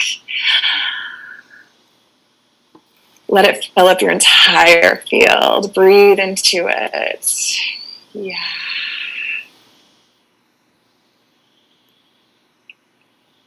So you can feel how powerful that is. And how that it's like this idea of like attracts like, right? So that magnetically charging you plus the sexual energy, charging that up even more, you, as I said, you become a super magnet. I love this. The first time I ever heard about this was actually the human that gave me this crystal. So, yeah, I love how you just illustrated that. That was awesome. You're welcome. Yes, that was good. That's something that, and because like we talk about it for anybody that has started on their journey of, you know, just how to manifest and law of attraction, of being the frequency of what you would like to attract right now, like in the present. Mm-hmm. And so the first time I heard that describe what you described and just how you beautifully illustrated it, it allows that, like, I love how you describe that as far as like having the frequency and then like supercharging it with your sexual energy and just like just out blasting it out into the universe. Yeah. I like to blast it at my third eye on the final orgasm, like to imagine like a unicorn horn, like sending all this charged energy up into the cosmos and like to your higher selves, to source, and like it's great. It's wild. Wild. So for you, you're like when before you go into like peak orgasm, so you have the frequency, like you have it locked in, and you even mentioned you like will go to it a few times, so it's like locked in. Yes, and then, raise the energy a few times to near orgasm. Yeah, for sure. So at that point, it's not really about like a bunch of thoughts, like maintaining like thoughts. You're maintaining frequency, and then you're allowing the frequency of orgasm to propel it out into like a rocket ship. Yeah. Exactly, just like a rocket ship. That's right. Awesome. Well, to clarify that for the audience, because we can think that it's about thoughts, and yes, maybe as you're visualizing and getting to that frequency, there may be thoughts involved. I'm sure, like you're visualizing. But then once you have that frequency locked in, and you like feel how you're going to feel, and then you're just living it as if like it's already, and you said it like it's already done. So Not even like the frequency of like, you know, oh, I'm so ecstatic when I have this because it's still kind of future, but almost like you already have this, like you're already living that. Like, how will you be? Like, what's that frequency? Like, you know, you're going through your daily life. Like, this is who you are, you know, versus, I just won the lottery. Like, oh, I'm so ecstatic. Like, more so like, okay, maybe you won the lottery, but now you've been used to living this way. Like, this is how you're living. This is your new state of being. How does it change your everyday? So that's like the next step is the kind of person that I want to be when I'm making six figures is a different Amy Ann than the Amy Ann that was a school teacher last year. You know, she's going to hold herself differently. She's going to walk in the world differently. She's going to be holding her commitments differently and having different people in her field. And so beginning to embody wherever you want to go, whatever your goal is and your aim, beginning to embody it in your actual physical life right now. And that's part of what I teach in my tantric practice and I'm becoming certified as a quantum flow instructor, if you know Juan Pablo Barahona, in that lineage. And that's all, it's like how to actually embody it in your cells through physical exercises. And that trickles out into every choice you make in the day, even around food and who you're interacting with and whatever, but it's just like organically coming from you. Yeah. That's amazing. That's awesome. We've had such a good conversation, and Amy, and I could talk to you for like ever. So I don't know what the cutoff point should be, or like how long we should talk, or what else we should talk about. But like you've shared some awesome like awarenesses with the audience and anchored in some stuff for me, which I'm appreciative of as well. Which is another reason I love doing these conversations. I'm super excited too because I haven't been. It's been out of my awareness a little bit as far as what you just described with the sex magic part of it. I'm excited to incorporate that because I'm at a different place than I was when I first was introduced to it. Like at that point, I couldn't have like. And you're so funny. I almost made a joke when you said you were starting to stop yourself from cursing. I was like, Amy, we've already had like energy orgasms on this episode. Like it's going to be an age restricted. Like, it's going to be an 18 and over on iTunes. So don't worry. Say whatever you want at this point. Oh, fantastic. It's so funny that an energy orgasm would be age restricted. Like that's just so crazy to me, but it's all that energy, I suppose. For sure. I wanted to say that in case people think, oh my God, she's just one of those rare people that have like crazy orgasmic abilities, like, you know, oh, she's one of those ones that can't stop orgasming or whatever. It is so not true. I could not orgasm. Okay, so I orgasmed for the first time when I was 18, when I first touched myself because I was so repressed. I orgasmed for the first time and had this vision of this horned god that I thought was Satan and thought I was making love to the devil. And I was like, oh my God, I'm a witch, and shut it down and shut down my ability to orgasm for many years. And then I wasn't able again to orgasm until I was 25 when I found the magic of the vibrator. And I basically had to teach myself teach myself the mechanics of it through vibrators. And then I had a new partner at the time. I was with him for 9 years. And basically I had only a handful of times. I was like 5 times basically in 9 years that I was able to orgasm without a vibrator. And then it was, and then it was me developing my tantric skills and working with Kundalini energy and working through a lot of trauma and doing shadow work that cleared a lot of the blocks so that I was able to have more pleasure in my cells, not just in my sex organs, but in my entire being. And so it has taken me, it's been a fucking long journey to get to this place where I can touch myself like on my finger and be so present to it to be able to orgasm. But yeah, so this is something that I've developed. This is part of my evolution, and it's taken hard work, but also a lot of play. But the work is really in the shadow work as well. So I wanted to mention this too, because we're talking a lot about high vibration stuff and a lot of this ecstasy and elevated emotions. But in order to get there, I have found that connection is unstable, it says. Are you still there? I'm here. I got you. You're good. Okay, cool. Yeah. So for me to get to these places of like expanded orgasmic capacity, I have had to do some deep, deep shadow work into the parts of me that I never wanted to look at, the parts of me that are holding trauma, the parts of me are holding great shame, great unworthiness, but also anger, the parts of me that are a predator, that are a witch that would take other people's energy to keep herself young and vibrant and and hot. Like those realities of who I am and my woundings, et cetera, et cetera. So I have to do so much work with those all the time and be acknowledging them and living with them and loving them and holding them. And also, you know, when people trigger you outside yourself and you're like, you know, when we're lesser evolved on the path, we tend to think, oh, we blame them. We do a lot of blame shifting, like it's all their fault, da-da-da. And then when you start waking up more, you're like, wait, they're a mirror. What are they showing me? What is this trigger showing me about myself? What do I not like in myself that, or have I not acknowledged in myself that I'm seeing in them that I really don't like? And where's that coming from? So that's a key piece of Tantra as well, is doing the shadow work and going deep into the dark, deep into the hell realms of yourself. And it's like you dig down to rise up, to go up. You root down to rise up all the time. Yeah. But it's worth it. Oh my God, it's so worth it. It is. And I'm happy that you shared all that, because yes, sometimes as human beings, we like to look at others that where they are now, and people are watching you like this, like awesome human that is, you know, able to express herself and to be able to live out the expression of, you know, orgasm. But I mean, that is just awesome. So they're probably saying, wow, like people like to separate themselves. Like she's a special breed of human that only her has the capacity.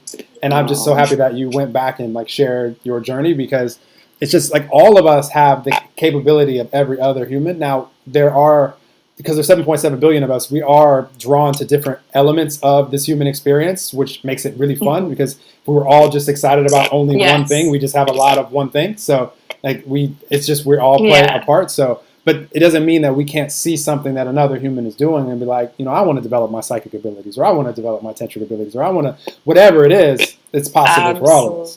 So, yeah.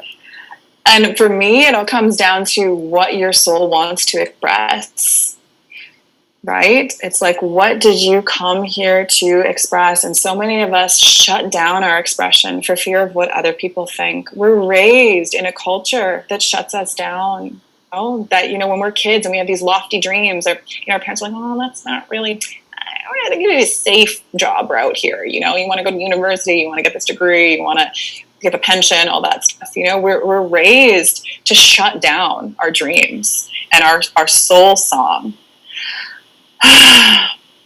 Yeah, there's a really beautiful story that comes from the Himba. It's not just a story; it's a reality. The Himba tribe in Namibia, they still practice this, where a woman, when she gets a vision that she's ready to start bringing children or bringing a new soul into the world, she will go and she'll sit under a tree and she will connect in with the astral and connect in with the soul, and she'll ask for her child to bring through its soul song to her.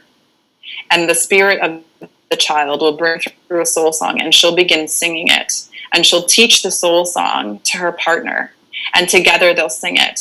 And when they make love to conceive this child, they will bring the frequencies of this song to call this child home with their true soul song.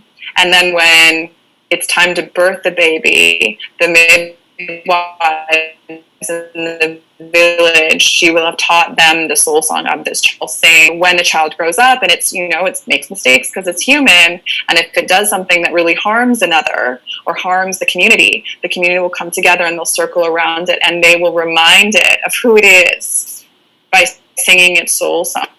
And then when it's time for it to go through its 13, 12-year-old rite of passage into adulthood, it goes out into nature, and it goes away from the community for a few days, and it goes deep and does like deep work of going inwards. It gets new pieces. It connects in with its higher selves, and it gets new pieces of its soul song to be able to bring through for the community, to learn its gifts of what it's going to be bringing. This is the hero's journey. It goes off on its own to have an adventure away, to face the dangers, to face the unknown, to face the dark, and then comes back with these new gifts of what it's here to do on the planet at this time.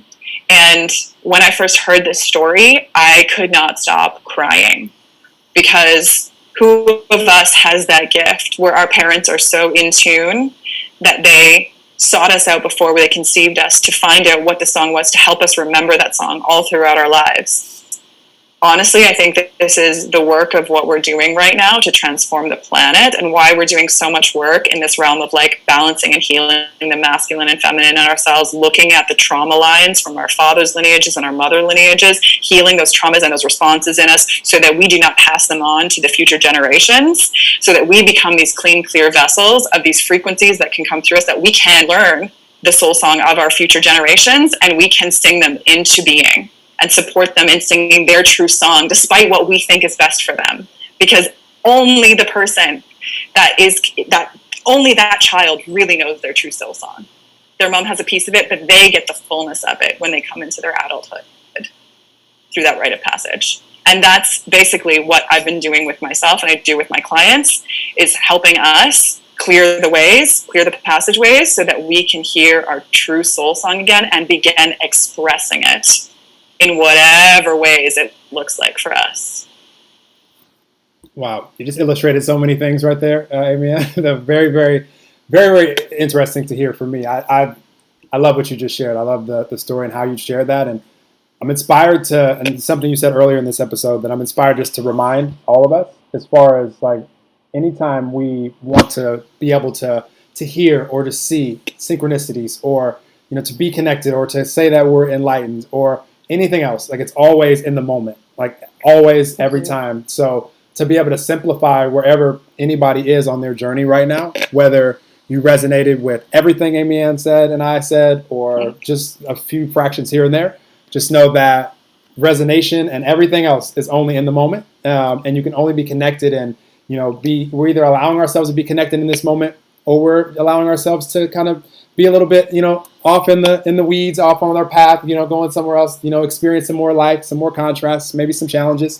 It's all good, but just know that it's all perfect. Yeah, it's all divine. It's all part of the experience that we came here to experience. Without those, elements as well, none of us would be the person we are today. We wouldn't know what we like and don't like. We wouldn't know where we want the planet to go or where we want our lives to go. So it's all beautiful, and we can just stay open and stay curious and stay adventurous to possibility, and to have awesome humans like Amy Ann attracted into your path. And for all of you out there listening live, or that hear this when it's out, I highly recommend following Amy Ann on Instagram. And if you're inspired to reach out and connect with her and participate in the things she's doing, you already feel the awesome energy she's going to be doing them with. So what a pleasurable experience that you'll get to experience from there if this is resonating with you. So I'm just excited to be one of the humans singing your praises, Amy Ann, because you're awesome human. And I'm just reflecting each other. Like, this has been a high vibe conversation. That's why I was like chuckling. That's why I was laughing when I responded back to your message yesterday,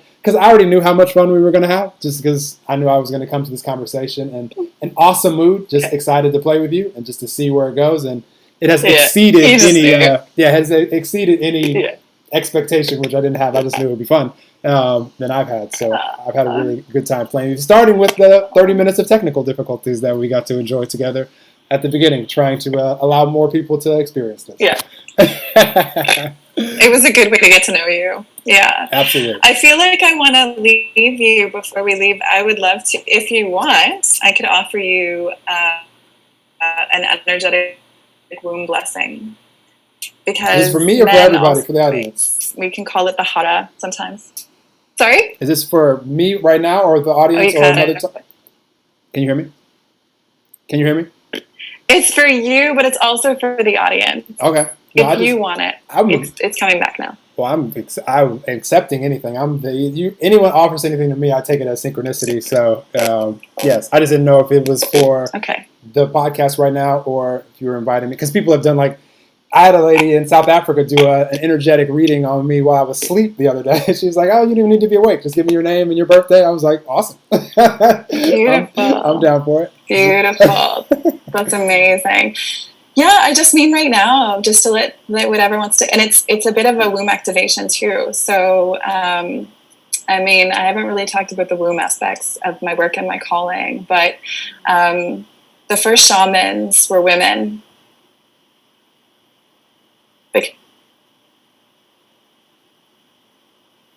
World. Hold on, Amy, and your connection. It holds the locks the keys and the doorways. Oh, it's cutting out. We're blowing up the internet here. It's too much energy. I have such a good story about the connection that the universe wants all this information out there, so I never have technical difficulties. So it's back. You're good. Okay. Okay, it's back. Perfect. So I don't know what you heard, but I was saying that the first shamans were women because they were womb carriers. And the womb is the portal and the doorway between all dimensions, space-times, and realities. It is the keeper of not only life, but death and rebirth. And as a womb carrier, my womb itself is a microcosm of the womb that births universes into being and then destroys them again. It's powerful fucking shit. And it's not to be taken lightly. Every woman has this capacity, but not every womb has been activated and turned on, because when we're unconscious and sleeping, the womb is also unconscious and sleeping. And so it takes a waking up of this, and the womb all at once. But that's part of the work I do here. And men also, male-bodied people, have an energetic womb space. So it's in the same, it's like if you put your finger, your thumbs in your belly button, people can do this now. You can do it as well. So this is your womb here, okay? And the pinky fingers fall on where your ovaries would be. So this is my right ovary, this is my left ovary, this is the masculine, this is the feminine, this is my father's lineage, my mother's lineage are connected here. And then this is the beautiful, sacred, empty space that houses a baby. Can you still hear me? Yep, I'm just fixing this camera. Okay, perfect. Go for it. Okay, yeah. So if people are watching this and want to join in, you can place your hands in that downward triangle. This is the womb mudra. This is the sacred womb mudra that helps us connect in with our womb space. We can just breathe into this space right now. So take deep breaths, filling up the womb, relaxing the anus, relaxing the perineum, relaxing the muscles around your sex organs, just letting air fill up all of those spaces. Letting prana, life-giving, prana energy. Imagine you're breathing light into your womb space or your energetic womb space for men. And many men have been women in previous lifetimes or parallel lifetimes. So, you know, and you came from a womb. It's easy to connect in, you'd be surprised. So just kind of breathing into this space here. And then you can put one hand over your heart and one hand over your womb space. So just like this. So one hand's here, one hand's here. And then begin to breathe from your womb to your heart and your heart to your womb. So filling up the belly, the lower belly first, and then the heart, and then releasing heart to belly. Breathing that light in from the belly first in the womb. Up to the heart, and then back down. And you can see if you can begin to feel a figure 8 of energy linking these two places, these two power sources of your being.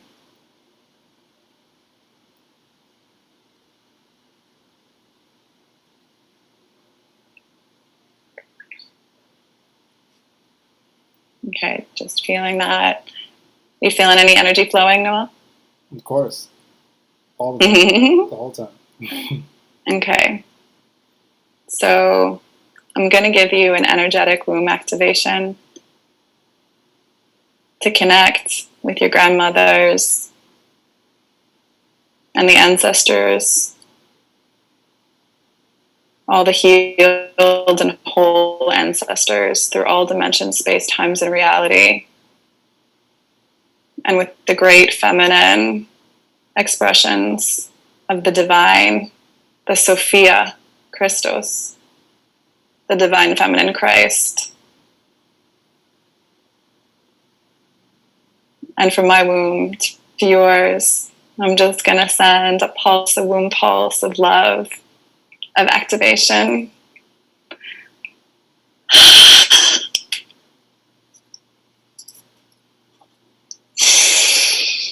And to everyone watching, if you're ready to have a womb activation, this is a gift. From Sophia God.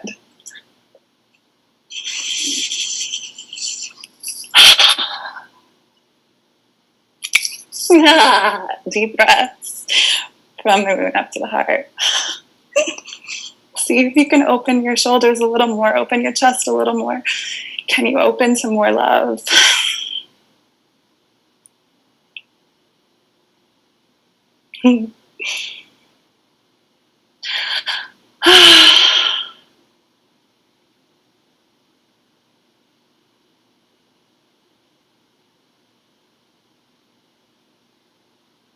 Deep, deep blessings to you, Noelle, to your ancientness, to the magic that you came to gift the world with at this time. The divine feminine honors you, sees you, acknowledges your divine masculinity, and thanks you for bringing it through so purely and beautifully at this time. We need you.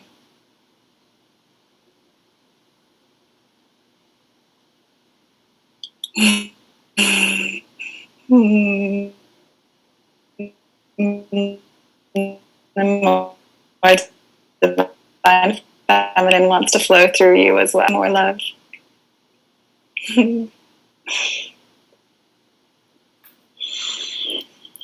As you were sending that energy, I was receiving and reflecting back to you. And as soon as I reflected it, you had a big smile on your face, like when I reflected it. So you received that at the same time that I was saying, and I was reflecting it back. Yeah. Thank you so much. This is so much fun. I'm happy to know you now exist on this planet, Amy. No. Thank you. I would, before we sign off, it'd be nice to hear your witnessing of your physical sensations. So this is a big piece of Tantra, as I said, and it's a big piece of feminine embodiments, and the feminine divine is like really, instead of being in our head about the experiences, is really being in the body and learning to really feel like the physical sensations of these things. So could you describe for the audience what happens in your, what was happening or what's happening now in your physical body, if you were feeling something in your womb, positive and negative, how we quote unquote positive or negative, anything coming up in your body right now?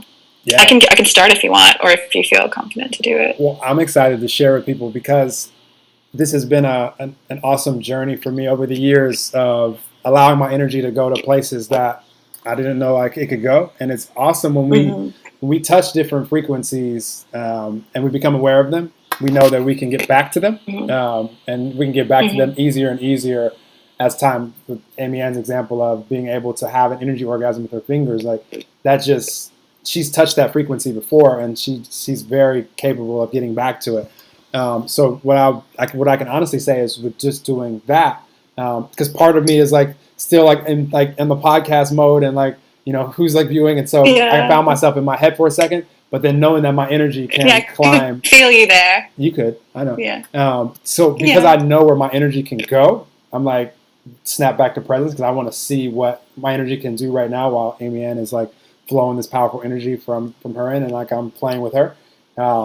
So yeah, I won't say that I felt it because when I snapped myself back to present, because I know how to do that. If I didn't, then I probably would have stayed in my head thinking about what's going on and all these things, which doesn't allow the energy to go where it can go. So I experienced both just now for sure. And what did the physical sensation feel like? So for me, my physical sensation, I was having a lot of vibration and heat, kind of like building here, and tingling, and actually there's some coolness. So right now, I'm actually feeling a coolness. My womb often does that after it sends energetic frequencies, and after it sends activation. So it's really cool right now. And I think, and often my clients talk about that cool sensation.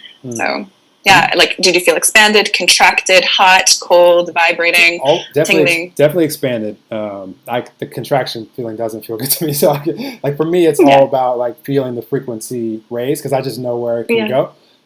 So this, I feel vibration really, really, distinctly. So the tingling and the vibration. So but I'm very present to allowing frequency to raise, and it's so interesting we're having this conversation now. We had this conversation even maybe 2 or 3 months ago.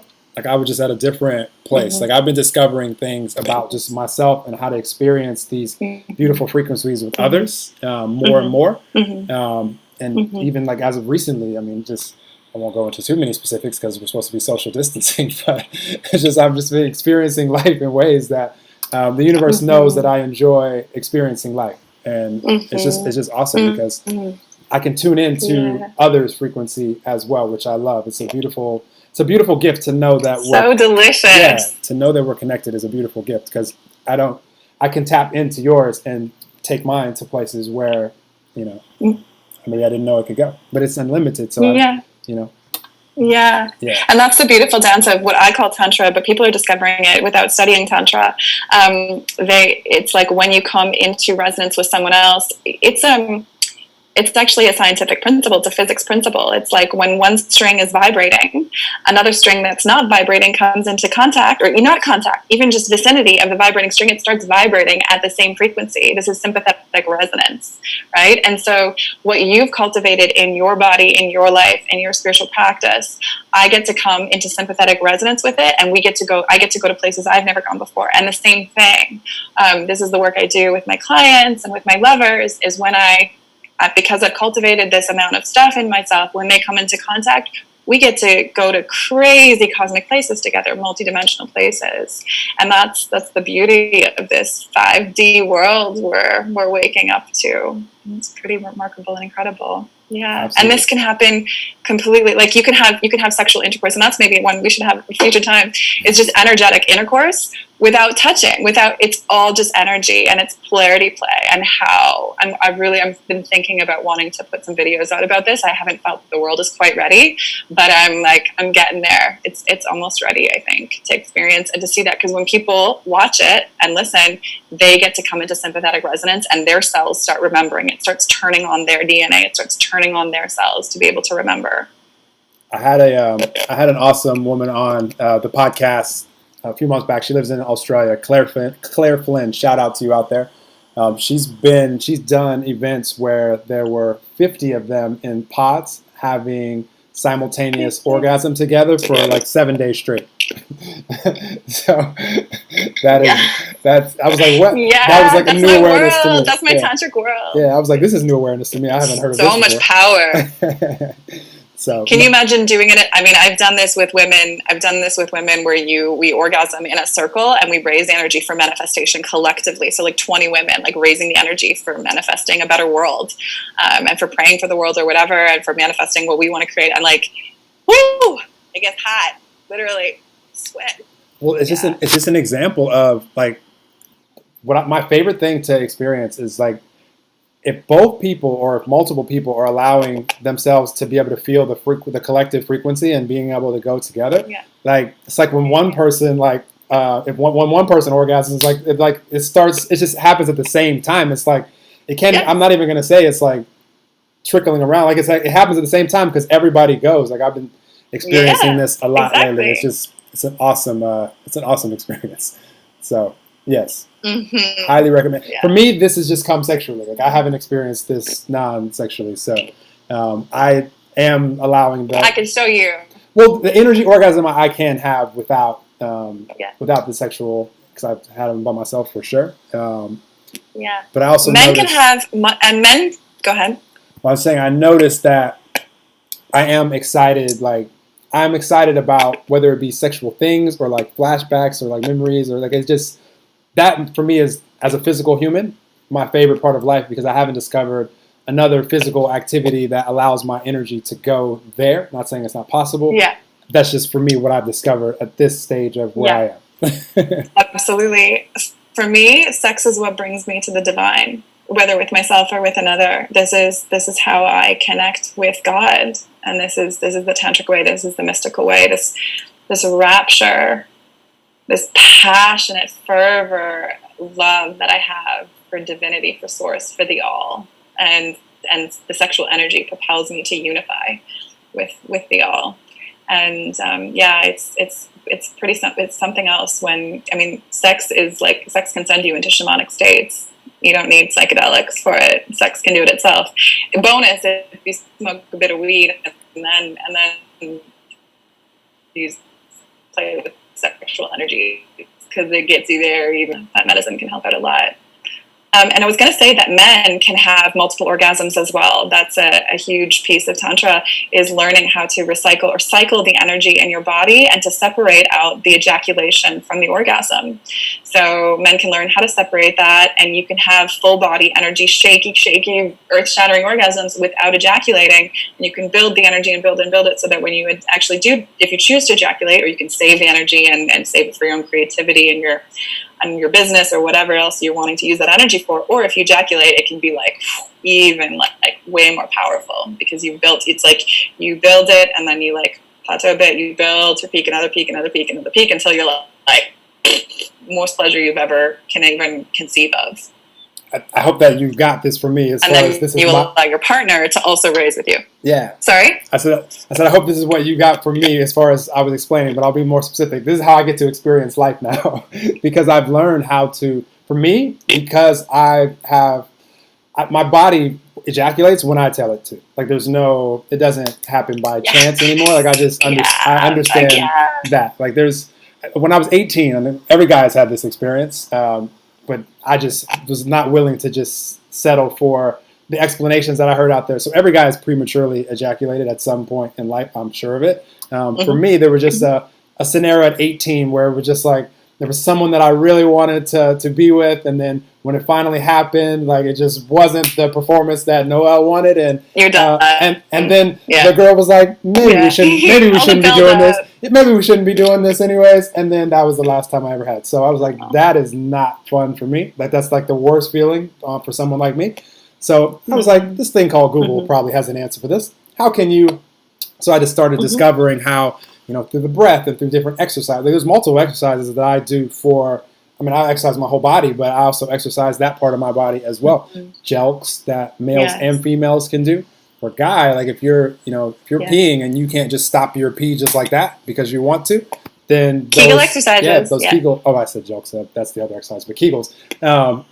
If you're not doing those, then you're probably not strong enough to reach a point where you're close to climax. And a lot of guys, when you get there, they just go because they're not able to. So for me, I could just separate it or stop it. Yeah, I could just stay there. Like I could just hang out there.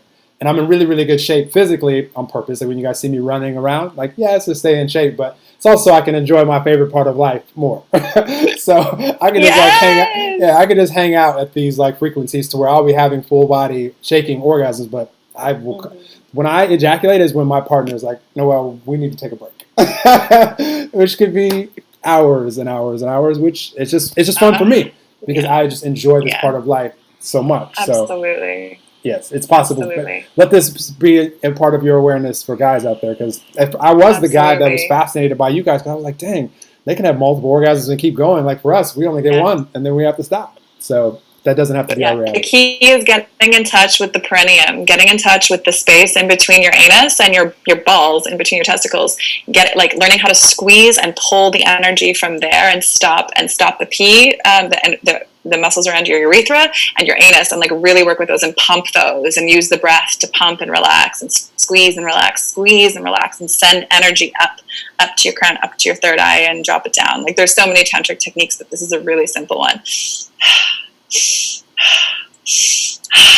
You can feel the energy building already, Yeah. And we could do that. You could do that exercise, do that practice anywhere. Nobody even has to know you're doing it. That's right. I may or may not have just done 10 just now. Yeah. It's so much fun. I love this conversation. This will be fun for people to hear, whether they're hearing it now or they hear it when it's released in a couple of weeks. But it's so much fun flowing with you. This is our first co-creation, Amy, and not our last for sure. I will co-create with you in whenever timing is right again, 100%. Because this has been a lot of fun. Sure. Your energy is awesome. And happy to know that you exist on this beautiful planet now. And it's just so much fun. So much fun. This was a really fun conversation. Don't know how long we spoke, but I could speak to you for hours and hours and hours. So I feel like we've given the audience like a good foundation of good stuff to take away. Well, thank you so much. A lot to chew on, Yeah, you guys definitely follow Amy Ann on. She's Amy Ann, AMYANN .Tantrika, Tantrica. Wait, is that right spelling? Or was it K? Oh my gosh, I just was you spell it. No, it's a K. I know. It's a K. AmyAnn.TANTRIKA. RIKA. No C. My brain was telling me K, but my mouth said C. I won the spelling bee competition in my class at 3rd grade, and that was the peak of my spelling career. And since Google came around, it's just been all downhill since Google.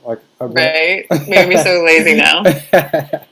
Well, so much fun. Like, I really appreciate you for playing with me during this time and sharing the things that you've shared with the audience. I know you have made an impact. You guys share this episode with anyone that you're inspired to share it with. It will make an impact on them, spark some new awareness in them, and just stay open out there is my best advice. Like while we're here in this like physical life, like you'll become more and more aware of things like the whole time you're here, and it'll be things that you can put into practice if you choose, right here and now, and it can just enhance your life experience. And it's what really is probably the most fun part about being human is there's so many elements to this reality that we don't even know yet. We don't need to know yet. So appreciate you, and sending love and light to all you guys out there. Continue to rate and review. Thank you to you guys that have. You're making it easier, rating, reviewing, and subscribing. You're making it easier for people to share these, to find these episodes. And I learned recently on iTunes and Spotify that they don't limit the amount of reviews to 1. So you could like leave multiple. You could say this AmyAnn human was like so awesome, and I'll screenshot it and send it to her. So you guys can feel free to do that. Those of you guys that are in the flow of leaving reviews, you're making it easier for people to find all these episodes. And I appreciate you, and all the guests appreciate you as well. So thank you guys, and we'll talk to you guys soon in another episode. Thank you guys for tuning in live. I haven't seen you guys, if you guys had any questions or not, but I'll get over there on Facebook and YouTube in a second and see. But talk to you guys soon. Have a beautiful day whenever you guys hear this. Awesome. Such a pleasure, everyone. So much fun. It was such a pleasure, Noel. Hold on, I'm going to sending you such big love. I'm going to end the stream, and I'm going to say bye to you.